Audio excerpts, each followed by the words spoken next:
We have heard in the previous sessions that the Tea people do not have an agenda. I want to indicate, without fear of contradiction, that the Tea in the diaspora have elements or rudiments of what we deem a Tea agenda, as you will hear from a member, at least a member of the panel.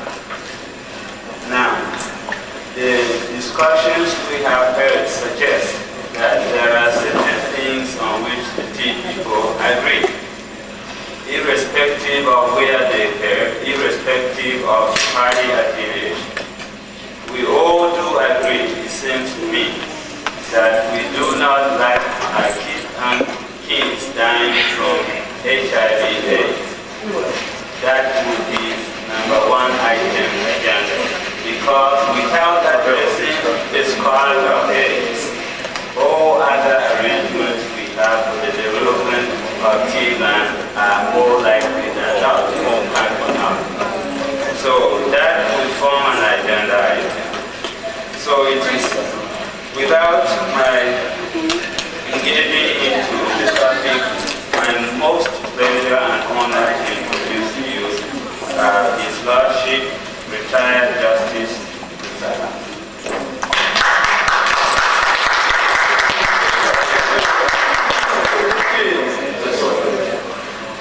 And we proceed with the former governor of Benue State, His Excellency, Retired Brigadier General Assembly. And then we proceed with Professor Joseph Uba Tine. Topic, the Vantive Agenda, Options and Challenges. Thank you for very special compliment. You are brothers and sisters in America. Education was not just possible, but very, very successful.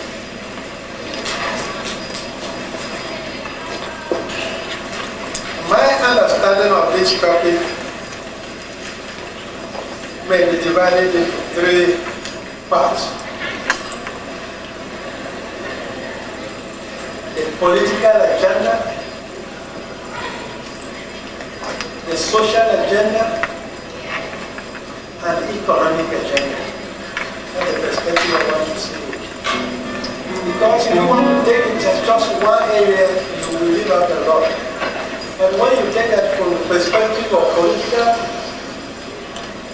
economic, and social, I think you have covered almost every area. What then is our political agenda? To answer that question, we must ask ourselves, where are we coming from? And where are we going to?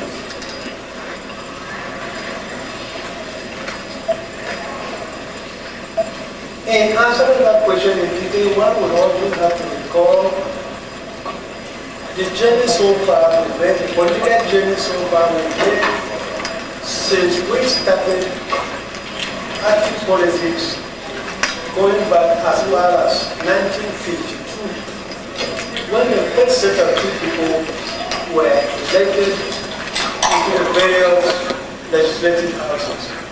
So at that time, we had Northern Nigeria House of Assembly, who also has Federal Parliament, otherwise called House. On June 20, I made reference to this point. My conclusion on the issue was that even though we fought for the creation of states, when it came to final sharing of the fruits of that struggle, we didn't get a fair share. I gave an example.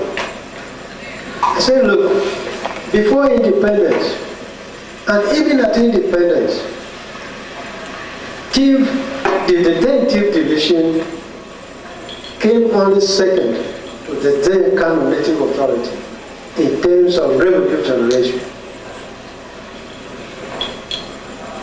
Now, Kano, which later split into Kano State and Jigawa State, now have 2 states. Why should we Tiv people continue to share Benue State with our brothers, the Idomas, and so on? So I concluded that even in terms of political dispensation, we are yet to reach the promised land. We have not been given a fair deal.